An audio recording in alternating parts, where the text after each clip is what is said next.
প্ৰেম কেতিয়াও ধ্বংসৰ বাবে হ'ব নালাগে। প্ৰেম সদায় সৃষ্টিৰ বাবে হ'ব লাগে।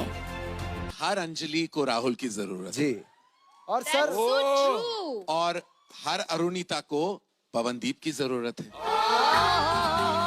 যেনেকৈ এইবাৰ ইণ্ডিয়ান আইডল জুনিয়ৰৰ পৱনদীপ ৰাজন আৰু অৰুণিতা কাঞ্জিলালৰ প্ৰেম হৈছে।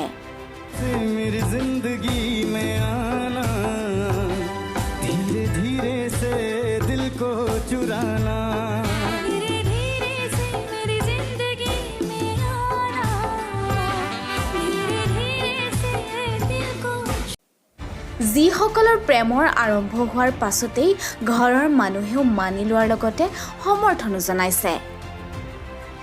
প্ৰেমত ফুলিছে শতদল, প্ৰেমত ঘূৰিছে ভূমণ্ডল।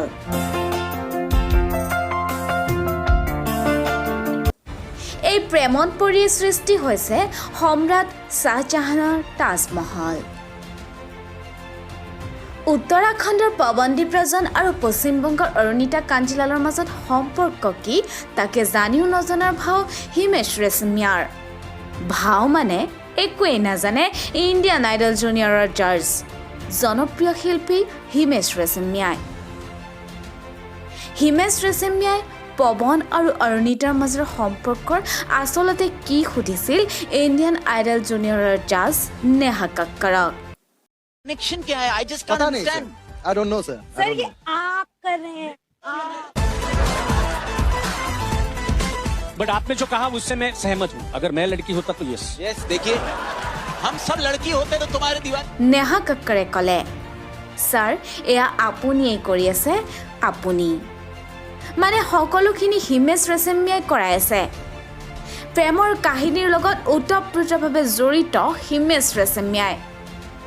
পৱন আৰু অৰুণিতাই ইণ্ডিয়ান আইডল জুনিয়ৰত বহুকেইটা গান একেলগে গাইছিল। তাৰে প্ৰায়বোৰ গানেই সিহঁতৰ প্ৰেমৰ লগত সম্পৰ্ক থকা গান আছিল। कनेक्शन क्या है? I just can't पता नहीं sir, understand. I don't know sir. Sir ये आप कर रहे हैं